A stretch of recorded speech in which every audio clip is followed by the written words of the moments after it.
Բարև ձեզ հարգելի հետևորդներ, կրկին Էկոնոմիքսն է։ Այսօր խոսելու ենք Հայաստանի տնտեսության առանցքային ճյուղերից մեկի մասին, սննդի վերամշակման ոլորտի մասին։ Այստեղ գործող ընկերությունները մշտապես եղել են Հայաստանի այցեքարտերից մեկը եւ կարող ենք ասել հիմնական արտահանման ուղղությունն են ապահովել Հայաստանի համար։ Տարբեր տարիներին այո ունեցել ենք բավականին դինամիկա, աճ, նվազում, բայց ընդհանուր առմամբ այս ոլորտը մեզ համար կարևոր նշանակություն է ունեցել։ Այս թեմայով խոսելու ենք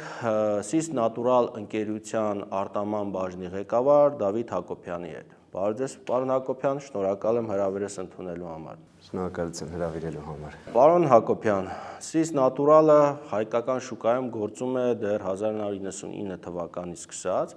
եւ այս ընթացքում անշուշտ բավականին այսպես վայրիվերումներ է եղել շուկայում։ Կուզեմ մի քանի այսպես փուլերով ներկայացնեք բնական հյութերի արտադրության շուկայի ընթացքը այս տարիների ընթացքում ինչ ենք ունեցել եւ ուր ենք հասել։ Տեսեք, բնական հյութերի արտադրությունը Հայաստանում ինքը մի փոքր բարդ ոլորտ է։ Ինչ առումով, քանի որ եթե ուսումնասիրենք միջազգային շուկան, մոտ 50% շուկայի սպառվում են երկու համ։ Դա խնձորի հյութն է եւ նարնջի հյութն է, որից որ ընդհանուր շուկայի մոտ 30%-ը դա նարնջի հյութն է, որը ցավոք սրտի Հայաստանում այո, չունենք։ Հայաստանը միշտ ասոցացվել է ծիրանի հյութ, դեղցի հյութ, մասուրի հյութ, նռան հյութ, որից ամենաուժեղը երևի նռան հյութն է, ու միջազգային շուկա մտնելու համար կամ թեկուզ նաև արտադրության համար դա այն համերն են եղել, որով որ պետք է եղել սկսել, որպեսզի հաճախորդին ծանոթացնենք, թե ինչ է նշանակում բնական հյութ, ինչ է նշանակում հյութ։ Կուզեմ մի քիչ ներկայացնեմ ինչ է նշանակում հյութ, ինչ է նշանակում նեկտար, ինչ է նշանակում ըմպելիք։ Մեր սպառողների համար բոլորը հյութ են։ Բոլորը, իրականում ունենք այդպիսի խնդիր։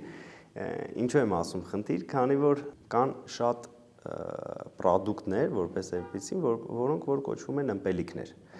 Ըմպելիք ինքը իրենով կոչվում է այն հյութը, որի մրգի պարունակությունը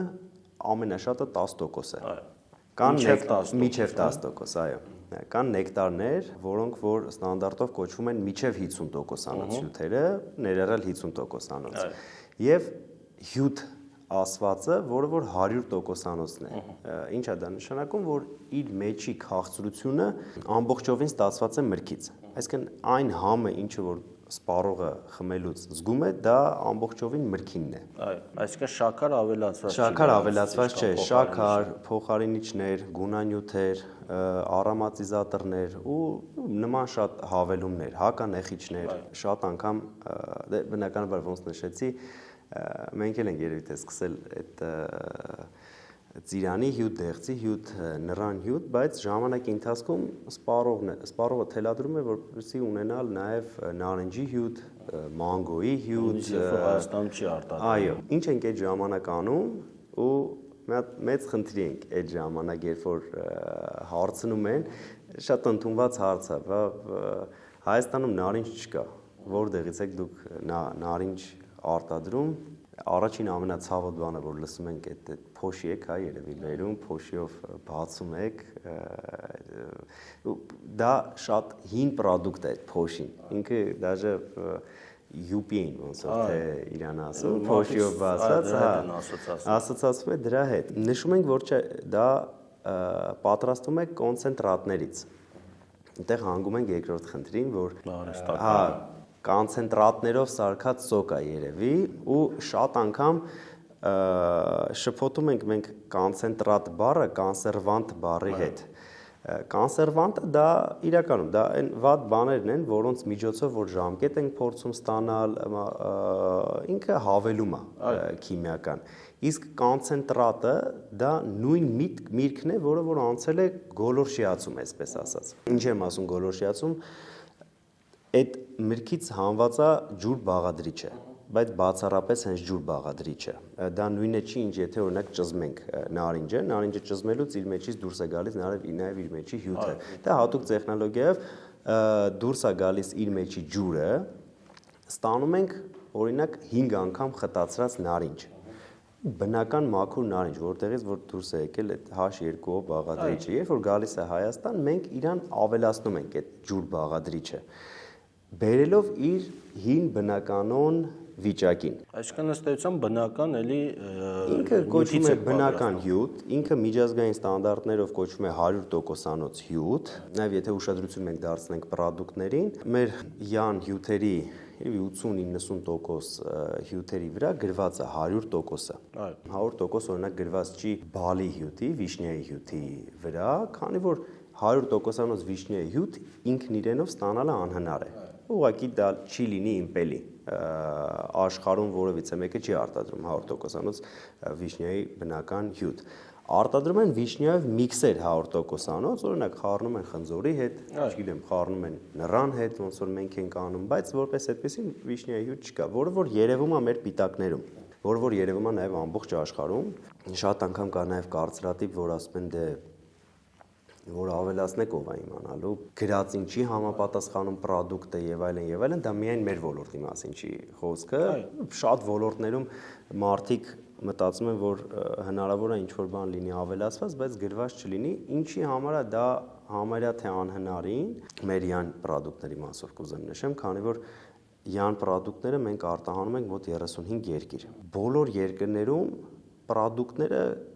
X ժամանակահատվածում կամայական հերթականությամբ անցնում են փորձաքննություններ։ Վերջին փորձաքննությունը կարող եմ ասել, չգիտեմ, եղել է Կանադայում, երբ որ տարեկան ինսպեկշնների ժամանակ պատահական կերպով կառավարության անդամներ Կանադայի գալիս են մեր գործընկերոջ պահեստ, վերցնում են մի քանի հյութ եւ տանում են լաբորատորիա։ Ստուգում են ետնապիտակը, ստուգում են բաղադրությունը, անում են բավականին ծանր հետազոտություններ եւ տեսնում են իրենց համապատասխանությունը։ Ու այնքան լուրջ հետազոտություններ են։ Հայաստանում շուկայում ոնց է վիճակը այդ առումով։ Նույնը Հայաստանում, մենք Հայաստանում ունենք լաբորատորիաներ, ունենք փորձագիտական մարմիններ, ովքեր որ հետևում են ընդհանուր շուկայի ոնց որ վիճակին, որպեսզի չլինեն խախտումներ, որպեսզի չլինեն անհամապատասխանություններ։ Բացի դրանից եւ Հայաստանը եւ մենք որպես ԵԱՏՄ անդամ, ընդհանուր ԵԱՏՄ-ում գործում են հստակ կանոններ։ Գործում են հստակ ետնապիտակի մասին անգամ ինչ չափի պետքա լինի տեքստը, որ բառը կարելի է օգտագործել, որը չէ, ու երբ որ դու փորձում ես խաղալ ավելի գլոբալ, ավելի մեծ շուկաներում դու միշտ փորձում ես հետևել այդ ամեն ինչի։ Ու ներառյալ նաև Հայաստանում, քանի որ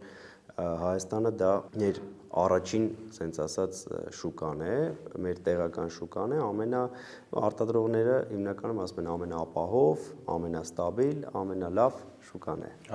Այո, արտադրողի համար։ Մեծության առումով բնականաբար շատ հարաբերական են։ Հայաստանում կան արտադրողներ, ովքեր միայն տեղական շուկայում են վաճառում, կան արտադրողներ, ովքեր տեղական շուկայում չեն վաճառում են միայն արտահանման շուկայում։ Մեծ փոքրը դա արդեն կախված ըստ արտադրողի, ըստ իր վաճառքների տոկոսային հարաբերության, բայց ամենաստաբիլ, ամենալավ, ամենահարմար, այսպես ասած, շուկան է արտադրողի համար։ Հայկական շուկայի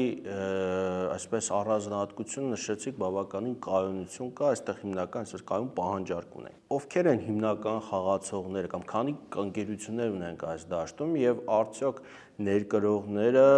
բավականին լուրջ մրցակիցներ են մեր ներքին շուկայի պարագայում։ Հայաստանում ունենք մոտ 4-5 խաղացող հյութերի ոլորտում, այո, մենք ունենք նաև բանջարեղենային պահածոներ, մրգային պահածոներ, այդ ոլորտում ենք խաղացող, բայց հյութերի մասին եթե ասեմ, ունենք մոտ երևի թե 5 խաղացող, բավականին լավ ընկերություններ ունենք Հայաստանում, բացի մեր յան հյութերից, ունենք նաև դե բնականաբար ոնց դուք նշեցիք ներմուծված պրոդուկտներ։ Ես կուզեմ ոնց որ սկսեմ հայկական շուկայից ու նույն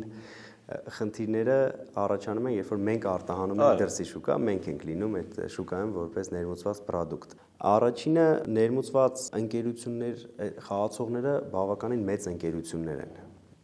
Օրինակ կուզեի նշեի Rauch ընկերությունը, որը որ Հայաստանում վաճառում է Happy Day, Bravo բրենդերի ներքո,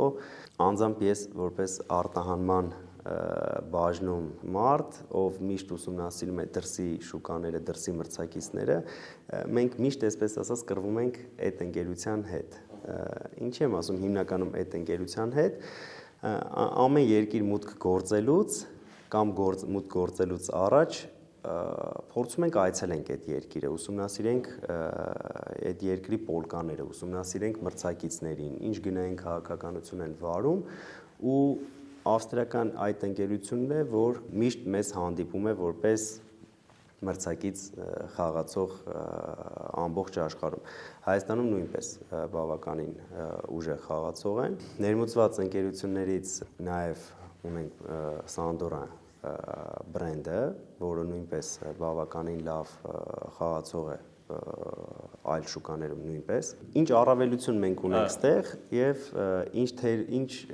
թույլություն ունենք, թույլ կողմ ունենք մենք դրսի շուկաներում։ Առաջինը դա բնականաբար գնային քաղաքականությունն է։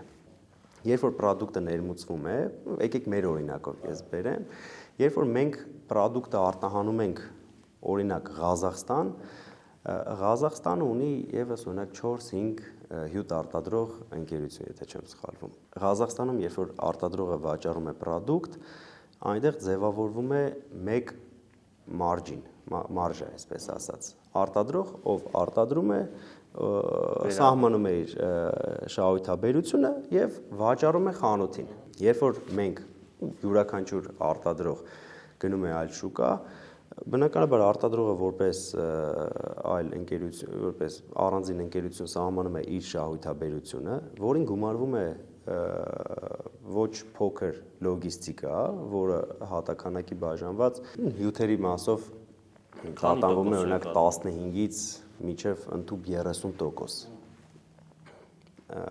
որից հետո բնականաբար դուք փորձում եք ունենալ գործընկեր այդ երկրում, ով նույնպես պետք է պահի իր հետաքրքրությունը, իր շահույթաբերությունը, նոր պրոդուկտը տալիս է սուպերմարկետների ցանցին կամ անհատական խանութներին։ Այդ պարագայում միշտ ներմուծված պրոդուկտը լինում է ավելի քիչ մրցակցային, քան տեղական արտադրողը։ Դա ասած մեծ խնդիրներից մեկն է, որ յուրաքանչյուր արտադրող հանդիպում է դրսի շուկաներում։ Միևնույն ժամանակ կա բացի ինքը կարծրատիպ, որը որ մարդիկ ընկալում են, որ ներմուծված ապրանքը մի քիչ ավելի լավն է, ու կա տենց կարծրատիպ ու ոչ միայն Հայաստանում կա այդպիսի կարծրատիպ, նույն բանին մենք հանդիպում ենք այլ երկրներում։ Ու մարդկանց մեջ այդ միտքը կա, որ ներմուծված ապրանքը ավելի թանկ է։ Ինչ հետաքրքիր բաներ ենք մենք փորձում այդ պարագայում անենք, շատ անգամ երբ որ մեզ մեր գործընկերը ասում է, դե կարող ենք ձեր ետնապիտակի վրա միանգամից գրենք, օրինակ մոնղոլերեն կամ կարող ենք գրել ղրղզերեն ետնապիտակի վրա, մենք ասում ենք եկեք ետնապիտակը անենք անգլերեն, դա մեր համար հավելյալ աշխատանք է, իրա վրա ավելացնենք սպիտակ գույնի ստիկեր եւ այդպես արտահանենք, քանի որ մարդիկ երբ որ տեսնում են այդ սպիտակ գույնի ստիկերը, արդեն ավտոմատ ասոցացնում են ներմուծված պրոդուկտի հետ ու մարդու համար արդեն տրամաբանական է լինում այդ պոլկայի գինը, որը որ մենք ստանում ենք։ Նույնը Հայաստանում, քանի որ Հայաստանը հարուստ չի ցիտրուսներով, մարդկանց մոտ կա այդ կարծրատիպը, որ ներմուծված պրոդուկտի, օրինակ ցիտրուսային համերը պետքա լինեն շատ ավելի լավը, բայց կարող եմ բացել մի հատ հետաքրքիր գաղտնի, այո, որ հիմնական հյութ արտադրողները, ովքեր որ համենայն դեպս ռեգիոնում եւ աշխարհում ունեն բավականին լավ դիրքեր, այն երկրներից չեն, որը որ ցիտրուսով հարուստ է, ոնց որ նաև մենք։ Գիտեմ, կնշեմ օրինակ դե Ամերիկայում կան խաղացողներ, Tropicana բրենդ, ինքը Ֆլորիդայի, սենց ասած, նարինջների բրենդն է, այդ առումով որպես մեծ երկիր մրցակցային երկիր, ինքը բավականին մրցակցային է ու հենց այն տեղից է, որտեղից որ կան բաներ, նարինջներ, մրգեր, ցիտրուսներ, բայց Tropicana բրենդը ինքը որպես այդպեսին միջազգային ցուցադրություն չունի։ ոչ թե հնարավոր է հաստատ մեր ընկերությունից օրինակ անգամներ ավելի մեծ ընկերություն է ու ոնց որ նաև շատ ընկերություններ, որ մեզնից անգամներ ավելի մեծ ընկերություններ են, բայց չունեն միջազգային ցուցադրություն։ Մի հետաքրքիր փաստ կա, որ փորձենք ուսումնասիրել, կտեսնենք, որ երևի թե 95%-ից ավել միջազգային եւ մեծ բրենդերը ծնվել են մեծ երկրներում։ Դա նրա համար չէ, որովհետեւ այնտեղ ավելի բիզնեսները ճիշտ են վարում կամ ղեկավար անձնակազմը շատ ավելի օրինակ խելացի է այդ երկրում։ Չէ, կա մի հատ միտք, որ երբ որ դու ունես մեծ տեղական շուկա, ինչպես նշեցի, տեղական շուկայում դու շատ ավելի մրցակցային ես։ Տեղական շուկայում դու հասնում ես այնպիսի քանակների, որ կարողանում ես քո արտադրությունը, քո պրոդուկտը բերես մաքսիմալ էֆեկտիվության։ Այսինքն մասշտաբի էֆեկտի հաշվին կարողանում ես։ Այո, Նաև մտածես դրսի շուկայի մասին։ Այո, ու երբ որ օրինակ, չգիտեմ, գերմանական Granini ընկերությունը կարողանում է բավականին մրցակցային գին ստանալ Արաբական Միացյալ Էմիրություններում, մի օգնող ֆակտորը նա է, որ Granini-ն իր տեղական շուկան, օրինակ Հայաստանից անգամ 10, անգամ 20, անգամ 40 ավելի մեծ է, ու Granini-ն այդ երկրում լինելով լիդեր, արդեն կարողանում է բերել մաքսիմալ էֆեկտիվության, որովհետև օրինակ sense մի հատ միտք է, երբ որ դու վաճառում ես կամայական 1 միլիոն շիշ կամ 1 միլիոն ուպակովկա ինչ-որ մի հատ պրոդուկտի, դու չես կարողանում գտնել ամենաէժան շիշը, դու չես կարողանում գտնել ամենաէժան հունքը, դու չես կարողանում գտնել ամենաէժան տարան կամ էտիկետկան։ Երբ որ դու ունես 40 միլիոն շիշ վաճառք, արդեն դու կարողանում ես աշխարհի յուրաքանչյուր կետից գտնել ամեն ինչի ամենաէֆեկտիվը, ամենաէժանը, ամենահարմարը ու բնականաբար ըստ դրա ձևավորվում է քո ինքնարժեքը եւ ըստ դրա ձևավորվում է քո պոլկայի գինը։ Ինչ ենք մենք միշտ փորձել անել, երբ որ մենք այդ խնդրին առերեսվեցինք այլ երկրներում, մենք հետեւյալ ստրատեգիա մշակեցինք, որ մենք հաշվում ենք ապագայում ինչ ինքնարժեք կարող ենք ունենալ, ոչ թե այսօրվա մեր ինքնարժեքը։ Ըստ դրա հաշվում ենք ինչքան է պետք լինի շահութաբերությունը, որպեսզի բիզնեսը ընդհանուր առմամբ հասցնի զարգանա, կարողանա սպասարկի նոր կոնտրակտներ եւ այլն, եւ սահմանեցինք հետեւյալ գին արտահանման շուկաների համար։ Ու փորձեցինք մտնել նոր շուկաներ, որը որ մեզ հաջողվեց։ Բնականաբար կան շատ գործոններ, որի միջոցով որ կարողանում ենք հաջողել մտնել, բայց գնային ճիշտ քաղաքականությունը դա առաջնային բաներից մեկն է։ Դրանից ելնելով կարողացանք հաջողել ու մտնել արդեն մոտ 35 երկիր ու արդեն 35 երկրի համար մենք դարձել ենք այդ ներմուծված պրոդուկտը, դե որ ներմուծվածը մի քիչ ավելի լավն է երևի, որը որ իրականում բավականին մեր համար մեծ հպարտություն է, որ կարողանում ենք մեր բրենդով վաճառել պրոդուկտ ընդհանուր Մալդիվներում, այդ կղզիներում ու այս վերջերս շատ հաճելի էր սոցցանցերում նկատեցի, որ հայրենակիցներից մեկը վիդեո է նկարում, հանգստանալու տեղը մենք եկել ենք Մալդիվներ, բավականին բարձրակարգ հյուրանոց ու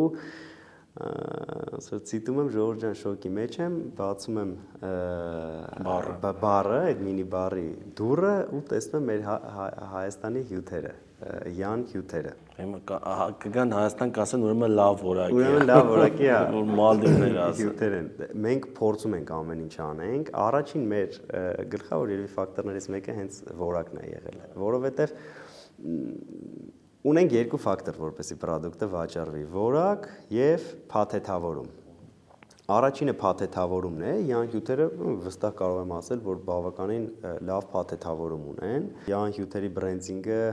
իրականացրել է Backbone Branding ընկերությունը, որ հիմա աշխարհում չեմ հիշի, որ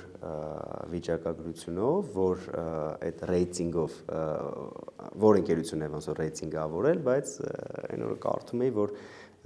միջազգային շուկայում երրորդ տեղն է գրավել։ Յան հյութերի դիզայները միջազգային շատ մրցույթներում հաղթանակներ են տարել։ Բավականին լուրջ ներդրում է կատարել նաև դիզայնի, վրա, մարքեթինգի վրա, որը ձեր այսպես հաջողության գրավականներից մեկն է։ Բայց ուշադրություն դարձնում եք վերջին տարիներում Հայաստանում այս շուկան հետաքրքիր է ներդրողների համար, նոր կազմակերպություններ փորձում են ստեղծել այս շուկայում։ Այո, պետք է արտահանման միտված լինի անշուշտ, բայց ընդհանուր առմամբ այդ այսպես տենդենսը նկատում եք արտադրական ոլորտում։ Արտադրական ոլորտում իրականում կա այդ փաստը, որ Հայաստանում այդ քարից հաց են ստեղծում, որ քանի որ մենք մեր աշխարհագրական դիրքով, այն զուտ աշխարհագրական դիրքով, լոգիստիկ առումով մենք բարդ երկրում ենք գտնվում, ինչի համար, քանի որ մեզ շրջապատում է բավականին մեծ ցամաք, բոլոր ուղղություններով։ Բավականին մրցակցային առավելություն ես ունենում, երբ որ ունենում ես գործարան պորտից ծովի ափին, պորտից ոչ շատ հեռու։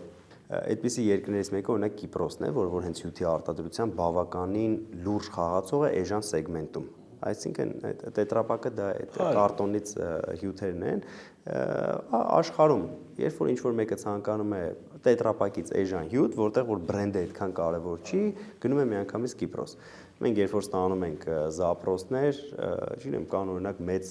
նավային ընկերություններ, ովքեր որ բավականին մեծ քանակությամբ գնում են հյութեր իրենց անձնակազմի, սպասարկման եւ այլն, ինչ ես նավային ասացի, վերջին 5 հետաքրքիր էր, վերջին 5 զապրոսները հենց տենց ընկերություններից էին եկել տարբեր։ Այսինքն առաջ այսպես ուղարկել են գնահառաչարկի համար։ Այո, գնահառաչարկի համար ու բնականաբար կան շատ բյուրոկրատ ընկերություններ, որ չեն կարողանում ինչ որ պատասխանում ես գին ու վсё, անհետացան, չեն մեջ բերում, դե մենք միշտ փորձում ենք follow up հասածը անել, այսինքն գինը ուղարկեցինք, հասկանանք ինչի այո եւ ինչի ոչ։ Համարյա միշտ ես լսում եմ Կիպրոսի անունը, որ դե ժողովուրդ ջան, Կիպրոսում բավականին էժան առաջարկ ունենք, անգամ փորձում եմ իմանալ գինը ու իրականում բավականին մրցակցային են։ Շատ մեծ մաս, որտեղ որ եւս ոնց նշեցի, կազմում է լոգիստիկան, քանի որ երբ որ Հայաստանում մենք պետք է վճարենք X գումար տրանսպորտի համար, որպեսզի առնվազն Երևանից հասցնենք մինչև պորտ, իրանք վճարում են անգամ 10 ավելի քիչ։ Գումարած դրան նարնջի արտադրություն էլ ունեն։ Իրանք ունեն նարնջի ցիտրուսի արտադրություն, բայց մեր բախտը բերել է նրանով, որ մենք շատ ավելի էլի դա բնականաբար սուբյեկտիվ կարծիք է, բայց իմ կարծիքով մենք ունենք շատ ավելի Հայաստանում ունենք շատ ավելի գեղեցիկ արտադրանք եւ ավելի անգլերեն կարող ասեմ customer oriented, այսինքն հաճախորդ կողմնորոշված։ Այո, հաճախորդի հանդեպ կողմնորոշված արտադրողներ եւ արտադրանքներ։ Այսինքն մեր ըստ էության մեր առանձնահատկությունը մեր մրգերն են, տեղական մրգերը, ծիրան, դեղց եւ խնձորը, այսինքն մենք ունենք նաեւ խնձորի բավական լուրջ արտադրանք, արդյոք չեն կարող դրանով շուկա մտնել միջազգային եւ իշխող սեգմենտ վերցնել։ Ես կարող եմ ասել մենք ինչպես ենք արել, բնականաբար կան տարբեր ստրատեգիաներ մուտք գործելու համար։ Մեր մոտ փորձը ցույց է տվել, որ մենք ժամանակի ընթացքում մուտք ենք գործել տեղական համերով, որպես յուրօրինակ պրոդուկտ։ Այսինքն, երբ որ առաջին անգամ մենք գնացինք կամ գնացել ենք եվրոպական Carrefour այդ ցանցի մոտ, ու իրան ասել ենք, գիտեք ինչ, մենք շատ լավ նարնջի հյութ ունենք, ստանում ենք բնականաբար պատասխան, որ նարնջի հյութ ունի նաև գրանինին, ունի նաև ռաուխ, ունի նաև, չգիտեմ, բիոտան կամ մյուս բոլոր եվրոպական արտադրողները։ Երբ որ մենք ասում ենք, գիտեք ինչ, մենք ունենք շատ լավ նռան հյութ, ես կուզեի նորը հենց մեջ բերեի, քանի որ ինչքան էլ ծիրանը մեր հայկական շատ համեղ պրոդուկտ է, միջազգային շուկայում քիչ սպառում ունեցող համ է։ Նուրը ընդհակառակը ինքը եւ ասոցացվում է մեր ռեգիոնի հետ եւ միջազգային շուկայում շատ սիրված պրոդուկտ է։ Երբ որ մենք ասացինք, բայց ունենք նաեւ նռան հյութ, միանգամից այն աչքերը բացվեցին։ Ասացին դե եկեք մի հատ զրուցենք, հասկանանք ինչ գին, ինչ որակ եւ այլն եւ այլն։ Ու հենց մեր նռան հյութը առաջին պրոդուկտն է եղել, որ մենք մուտք ենք գործել Carrefour այդ սուպերմարկետների ցանց։ Նույն պրոդուկտով հիմա բավականին լուրջ բանակցություններ են գնում Edeka խանութների ցանցի հետ, Rossmann խանութների ցանցի հետ, Leclerc ցանց նույնպես մուտք գործեցինք, դա ֆրանսիական ցանց է, բայց մուտք են գործել մենք լեհական իրենց մասնաճյուղը։ Kaufland-ի հետ ենք այս պահին բանակցություններ անում, բոլոր երևի թե Aldi սուպերմարկետների ցանցի հետ ենք բանակցությունների փուլում, բավականին մեծ խոշոր խաղացողների հետ մենք հիմա առնվազն խոսում ենք։ Եվ շատ միջազգային մեծ սուպերմարկետների ցանցեր կան, ում հետ որ արդեն աշխատում ենք։ Կուզեմ մեր վերջին ձեռքբերումի մասին նաև կիսվել։ Walmart-ը հանդիսանում է աշխարհի ամենամեծ սուպերմարկետների ցանցը։ Մենք մուտք ենք գործել իր Կանադայի մասնաճյուղեր։ Որը ստեցան երկրորդն է։ Երկրորդն է շուկա որպես ամենամեծ, եթե չեմ սխալվում, կամ Կանադան կամ Չինաստանն է, բայց հյութի առումով կարծում եմ Կանադան կլինի, քանի որ Չինաստանը բավականին սպეციფიկ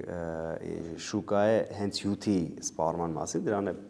ժամանակայերիկի Կանադան անպայման։ Մենք մուտք ենք գործել կանադական Walmart, այս բան պրոդուկտները ճանապարհին են, արդեն full listing ասացի արդեն իրականացրել ենք ու ինչը շատ հետաքրքիր է մտել ենք նույնպես նուր խնձոր նուր բալ մեր միքսերով Այսինքն կանադացի սպառողը կամ կանադահայը շուտով կարող են տեսնել Յան բրենդը Կանադայի Walmart-ում այո կարևոր ձեռքբերում է կարծում եմ։ Իսկ հիմնական եթե շուկաներին նայում եք արտահանման մասնաբաժինները, որ ուղղությամբ է, այսպես ամենաշատը արտահանումը Հայաստանի։ Տեսեք, անհերքելի փաստ է, որ Հայաստանում ամենամեծ արտահանումը դեպի Ռուսաստան է։ Ռուսաստան, Ղազախստան, ու Ղրղըզստան երկրներ, առաջին դրա խթանող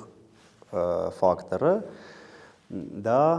մաքսատուրքի բացակայությունն է։ Բացի մաքսատուրքի բացակայությունից հարմարավետությունն է։ Ինչ առումով, եթե օրինակ նաև Սերբիայում ենք վաճառում առանց մաքսատուրքի, բայց մեքենան հասնելով Սերբիա պետքա գնա 1 օր անցկացնի այդ մաքսային տերմինալում, 1-2 օր լինի ձևակերպումը, հետո գնա պահեստ, այնտեղ դատարկվի ՀԱՊԿ անդամ երկրներում մեքենան միանգամից գնում է եւ դատարկվում է պահեստում, այսինքն այդ եւ ամեն ինչը իրականացվում է ասենց ասած on-line, որևիցե մի մաքսային տերմինալ չի մուտք գործում, որևիցե մի հավելյալ բարդության չի առերեսվում։ Այս բանին իսկ Չինաստան, Հնդկաստան այս ուղղությամբ հիմա ասեմ երկրորդ ես դա ասացի ոնց որ ընդհանուր հայաստանյան շուկայի համար նաև շատ խոսում են ու խոսվում է այդ թեման դիվերսիֆիկացիա հասկացողությունը, որը որ ամենակարևոր բաներից մեկն է արտադրողի համար։ Որ մեծ կախվածություն չունեն հասկաման շուկայի։ Որպեսզի որևիցե մի երկիր կամ ոչ թե երկիր, այլ գնորդ ասածից դու չունենաս կախվածություն, քանի որ դա բնականաբար բերում է քո հիմնարկի բարձր ռիսկայնությանը։ Մենք արդեն մոտ 4-5 տարի փորձում ենք մտնենք այդ միջազգային շուկաներ ու դրա համար շատ կարևոր բան է մասնակցել այդ միջազգային ցուցահանդեսներին, որին որ մենք մասնակցում ենք։ Ես նաև նշեմ, ինչպես ասացի,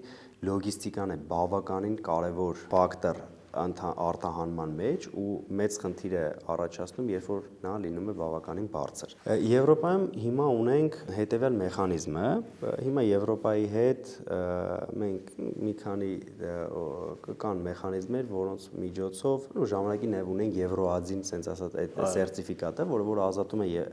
Եվրոպայում մաքսատուրքից։ Այսինքն մաքսատուրքի առումով ստեղծվում են հավասար պայմաններ ՀԱՊԿ անդամ երկրների հետ եւ Եվրոպայի հետ։ Ինք բավականին մեծ առավելություն է տալիս, քանի որ ու մի հետաքրքիր փաստ նշեմ, որը մենք երբ որ ինչ-որ մի երկրում չունենք այդ առավելությունը, ես փորձում եմ այդ մարդկանց դրա մասին տեղյակ պահեն, բայց ինքը հոգեբանություն է։ Հարավային Կորեայում, երբ որ մենք տանում ենք բանակցություններ, Հարավային Կորեան Եվրոպայի հետ աշխատում է առանց մաքսատուրք։ Ունեն համաձայնագիր իրենց հետ կնքած։ Համաձայնագիր ունեն։ Երբ որ սկզբում ունակ գրում են Արմենիա, գտնում են մեզ, ասում ենք դե մենք Արմենիայից ենք, միշտ իրենց մոտ տպավորություն է լինում, որ մենք նույնպես Եվրոմիության ոնց որ անդամ երկրներից ենք, Եվրոպայի երկրներից ենք ու իրանք սկզբից միշտ գիտեն, որ մեր պրոդուկտի վրա մաքսատուրք չի լինելու։ Մի փոքր արդեն երբ 15 ընկերության հետ խոսալուց հետո արդեն միշտ ասում էի Ժորժ ջան, մեր ապրանքի վրա կա մաքսատուրք, բայց դա թող ձեզ չվախեցնի։ Երբ որ դուք օրինակ ներմուծում եք անում Եվրոպայից եւ մեզնից, մաքսատուրքը ընդամենը 7% է կամ ամենաշատը 10% ձեր երկրում։ Եթե ուսումնասիրեք գները, հնարավոր է, որ մեր պրոդուկտը լինի 7% ավելի էժան, քան եվրոպական ինչ-որ մի խաղացողի պրոդուկտ, բայց դա հոգեբանական բավականին մեծ բարիեր է ներմուծողի համար, քանի որ առաջինը ռեֆլեքսորեն մարդու բանի մեջ դրած է, ներմուծեմ այն երկրից, որտեղից որ ռաստամաշկա չկա։ Դա ամբողջ աշխարհում է այդպես։ Երբ որ մի երկրում իմանում են, որ ունեն մաքսատուրք քո պրոդուկտի վրա, միանգամից փորձում են շրջանցել քեզ։ Օրինակ այդ առումով ԵԱՏՄ-ը մի շարք երկրների հետ ունի ազատ առևտրի համաձայնագրեր, օրինակ Վիետնամի, Սինգապուրի, Սերբիայի։ Դες համար կարծում դա լավ հնարավորություն։ Անպայման, մենք նաև Ուզբեկիստան, Տաջիկիստան, Վրաստան, Սերբիա, Մոլդովա, եթե ճիշտ գիտեմ, Մոնղոլիա, Ղարաբաղական Էմիրությունները։ Հայաստանի Հանրապետությունը տալիս է հնարավորություն STAZ-ին սերտիֆիկատի, որը բավականին օգնում է արտադրողին։ Այսինքն մենք հանում ենք այդ STAZ-ին փաստաթուղթը, եւ երբ որ STAZ-ին փաստաթուղթը փոխանցում ենք այդ երկրների անդամ մեր գործընկերներին, իրենք ազատվում են այդ մաքսատուրք հասածից։ Նույն պրինցիպով գործում է Եվրոազին սերտիֆիկատը, որը որ ազատում է Եվրոպայում գործընկերներին այդ մաքսատուրքի, որը որ բավականին մեծ խթանող ուժ է, որը վերացել է։ Այո, որը այս պահին վերացել է, ցավոք սրտի, չգիտեմ ինչքանով է ճիշտ սխալ միտք կա, որ հնարավոր է մի օր դա Հիմնականում կախված է նրանից, որ Հայաստանը բարձր միջին եկամուտ ունեցող երկրների շարքին է դասվում եւ այդ արտոնությունից զրկել է, անտիմական տրամաբանությունը դա է։ Այո, մենք այս վերջերս դե ինքը բնականաբար ուրախալի փաստ է, երբ որ Հայաստանը համարվում է արդեն զարգացած երկիր, այս վերջերս Կանադայում կոնտեյները ոնց որ տեղ հասավ ու չենք էլ իմացել, մեր գործընկերը չէր իմացել, Կանադայի գործընկերը։ Դե միշտ 0%-ով է եղել մաքսատուրքը Կանադայում, եւ իր ասացին, որ Հայաստանը արդեն դասվել է զարգացած երկրների շարքում ու պետք է վճարեք մաքսատուրք, բնականաբար առաջին ռեակցիայով ջղայնանում ես, ասում ես հիմա մեր այդ մի երկրի մաքսատուրքի համար ինչի ջղայնանանք, հակառակը եկեք ուրախանանք։ Պարոն Հակոբյան, ներկայումս այս ոլորտում ինչ խնդիրներ կա, խոսեցիք մի քանիսի մասին։ Կուզեմ նաև խոսեք հարկային քաղաքականության կադրերի մասով, հումքի մթերման հետ կապված խնդիրների հետ։ Օրինակ շատ հաճախ դրսի ցանցերի հետ, երբ որ խոսում ես, քննարկում ես, նրանք հայկական ընկերություններից փորձում են խուսափել այն տրամաբանությամբ, որ հայկական ընկերությունները չեն կարողանում նույն որակի մեծ քանակությամբ արտադրանք ապահովել, որը մեծ ցանցերի համար կարևոր է, նույն օրինակ ռուսական ցանցերի պարագայում։ Ինչպես եք նաև այս խնդրի լուծումը տեսնում դուք։ Կա այդպիսի հարց ու երևի ամենամեծը մեզ մոտիկ ոլորտից դա պահածոների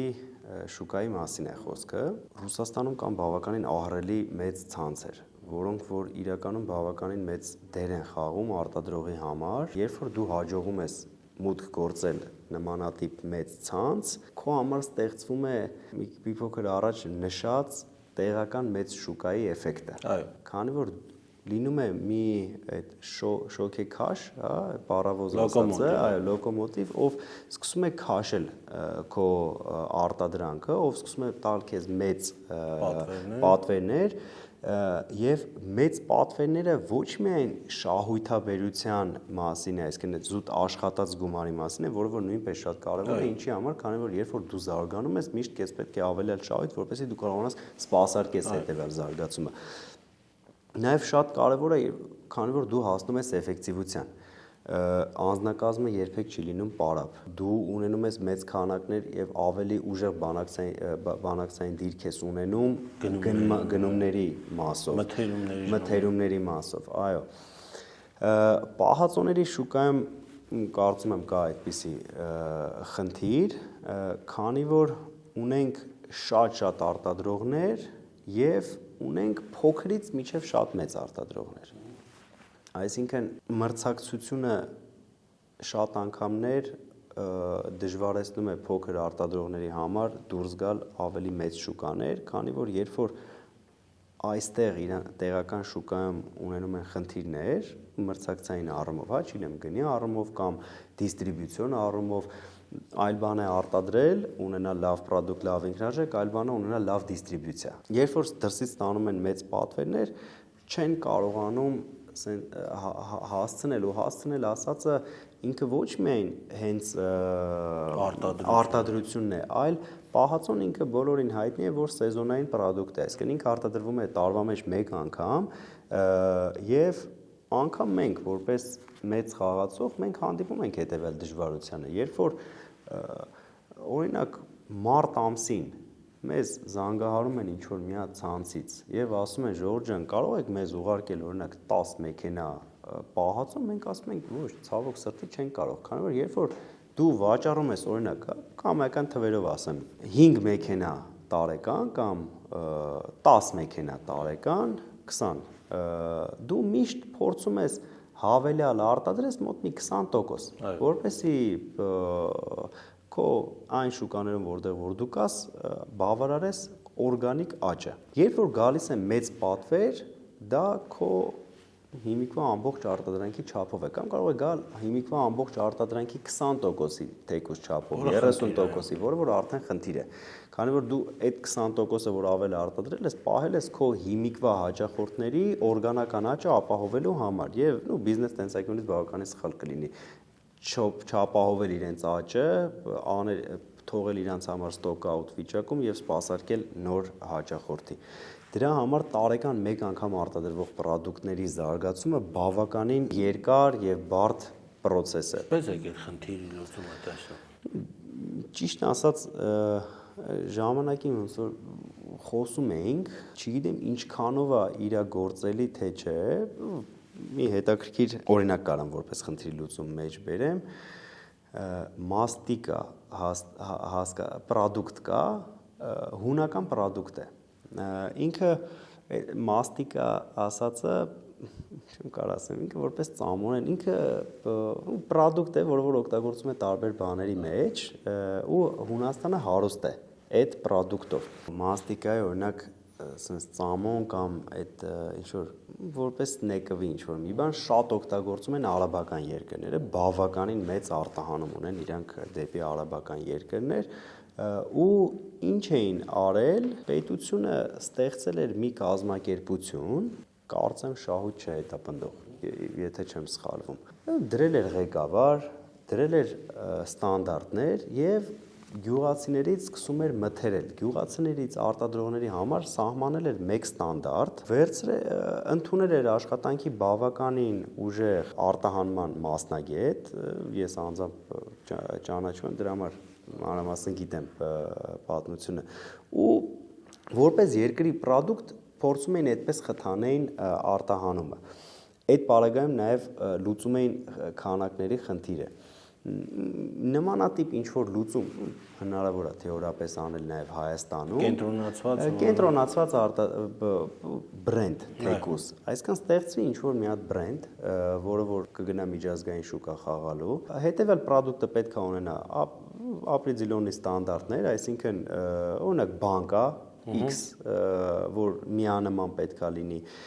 էտիկետ կա, որ միանման պետք է լինի, կոնստիտենցիա, որը որ ամենաբարդն է լինելու, որ պետք է արտադրողները միանման պրոդուկտ ռեցեպտով ստանան, բայց որը որ թեորիապես լուծելի խնդիր է, այսինքն ունենալ հստակ ռեցեպտ, եւ որակի վերահսկողություն 10-15% որակային այդ տարբերությունները վերջնական product-ում ինքը լինելու է այդ շուկաներում աննկատելի այսինքն երբ որ հիմնական ռեցեպտը լինի նույնը եւ լինեն չինեմ 10 արտադրող ովքեր նույն բանկով նույն էտիկետկայով կարտադրեն ու մի ընդհանուր ասենց ասած պահեստին ընկերությանը կտան այդ product-ը եւ այդ ընկերությունը առանց շահույթ հետապնդելու կսկսի զբաղվել արտահանումներով, այդ պարագայում դա ինչ-որ մի լուծման ձև է, որ Պարոն Հակոբյան, ինչպես եք տեսնում այս ոլորտի զարգացումը 5 տարի հետո, 10 տարի հետո կա ինչ-որ այսպես քայլեր, որ պետությունը պետք է անի կամ մասնավորը պետք է անի, որ նոր որակի կան կամ նոր այսպես մակարդակ հասնենք։ Իմ կարծիքով ամենաշատ բանը, որ պետք է անենք, դա մենք ենք որպես արտադրող։ Քանի որ առաջին հերթին մենք պատասխանատու ենք մեր առաջ ու հաճախորդի առաջ։ Նոր ինչքան էլ բանկը հնչի, նոր երկրորդային արդեն չինեմ այդ վերահսկող մարմինների առաջ, չգիտեմ, որակի վերահսկում եւ այլն եւ այլն։ Քանի որ անկախ ամեն ինչից, երբ որ դու ստանաս մի հատ product, որը հաճախորդին դուր չի գալիս, այդ դպրոցի բանն է, ոչ թե սովորում ենք, որ դասատուն տեսնի ասի, ապրես, այլ սովորում ենք, որ մենք մեր գիտելիքները զարգացնենք ու նույնը արտադրող product դրա մասին։ Ես կարծում եմ առաջին բանը, որ մենք պետք է անենք, փորձենք մենք ինքներս ինքնազարգանանք։ Չգիտեմ, համալսաներում օրինակ մի հնարավոր լավ տեղյակ չեմ, բայց որպես այդպիսին մասնագիտացում վաճառք, շատ հենց մասնագիտացում որպես վաճառք, այդպիսի բաներ կարծում եմ ես ոնց որ թե չեմ հանդիպել։ Շատ կարևոր բաց ոլորտ է, քանի որ ամեն սեկտորում կա վաճառք հասկացողությունը, ամեն սեկտորում ապտեկաներից սկսած դեղամիջոցներից միջև, չգիտեմ, մանկապարտեզ, սերվիս կամ դպրոց, այսինքն ամենտեղ դու փորձում ես ինչ-որ մի բան վաճառել, անգամ իրավաբանը փորձում է վաճառել իր ծառայությունը։ Ես վերջերս շատ հետաքրքիր զանգ ստացա, ընդունում ենք հիմա պրակտիկանտներ ու այդ խնդիրից ելնելով որոշեցինք նաև հենց պրակտիկա հասկացողությունը զարգացնենք Հայաստանում, որպեսզի մենք մեր փորձով կիսվենք ու մենք որոշում ենք կայացել անկախ նրանից մեզ պետք կլինի հավելյալ մասնագետ թե չէ, անձամբ մենք որոշել ենք եւ արտահանման բաժնում, եւ գնումներ բաժնում, եւ մարքեթինգ բաժնում, որտեղից որոնցով որ մենք ուժեղ ենք բավականին, իրականացնենք պրակտիկաներ։ Շատ կարևոր առաքելություն։ Այո, սովորեցնենք մարդկանց ինչպես ճիշտ շփվել դրսի շուկայի մարդկանց հետ, ինչպես ճիշտ շփվել հապկ անդամ երկրների հետ, ինչպես ճիշտ շփվել ասիացիների հետ, ինչպես ճիշտ շփվել Եվրոպայի, արաբների հետ։ Այդ ամեն ինչը մենք սովորել ենք բավականին շատ սխալվելով, այո, ու քանի որ շատ կարևոր է մեր համար Հայաստանը, որ լինի լավ արտահանող երկիր, ինչի համար անձամբ մենք էլի մեր փորձով կարող եմ ասել, երբ որ մենք ինչ-որ մի երկիր մտնում ենք, նույն երկրում փորձում ենք մեր հետ բերել այլ խաղացողների ուղղակի ծանոթացնելու միջոցով բնականաբար ոչ մի ինչ-որ հետաքրքրություն այդ գործարքից մենք չենք անկնկալում եւ չենք ունենում, բայց բացի այն փաստը, որ երկիրը զարգացնելու բացի այդ ֆակտորը, նաեւ երբ որ գնորդը կապվում է քո երկրի հետ, շատ ավելի բարդ բաժանվում է քո պրոդուկտից։ Այո։ Երբ որ ինքը ունի 5 բրենդ, որը ներմուծում է օրինակ Իտալիայից կամ Ղազախստանից եւ ունի 1 պրոդուկտ, որը որ բերում է Հայաստանից, ինքը հոգեբանորեն ասում է Ղազախստանից էլ ինչ կարամ բերեմ։ Երբ որ մի երկրում ինչ որ մի բան իր համար լինում է շատ կոմֆորտնի։ Մենք երբ որ սկսում ենք աշխատել օրինակ Սերբիայի հետ, բավականին լավ ցանցի հետ աշխատում ենք այնտեղ, մեր երևի խոսակցությունների 50%-ը էլ ինչ կարող ենք բերել Հայաստանից, ինչի համար որտեղ բավականին եւ պրոֆեսիոնալ եւ հարգալից եւ ճիշտ վերաբերվում ենք ցուցաբերել մեր գործընկերոջը։ Շատ անգամ թույլ են տվել մեր հանդեպ սխալներ, բայց մենք բավականին ճիշտ արձագանքներ ենք տվել դրանց եւ երկու կողմում էլ մարդիկ են նստած։ Այն կողմի նստած մարդուն, երբ որ լինում է կոմֆորտնի քո պրոդուկտի հետ աշխատելը, քեզ որպես անձ սկսում է ասոցացնել քո երկրի հետ։ Ու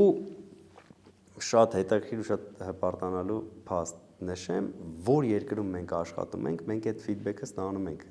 Իսկ էլ ինչ ձեր երկրից կարող ենք բան անել, մենք էլ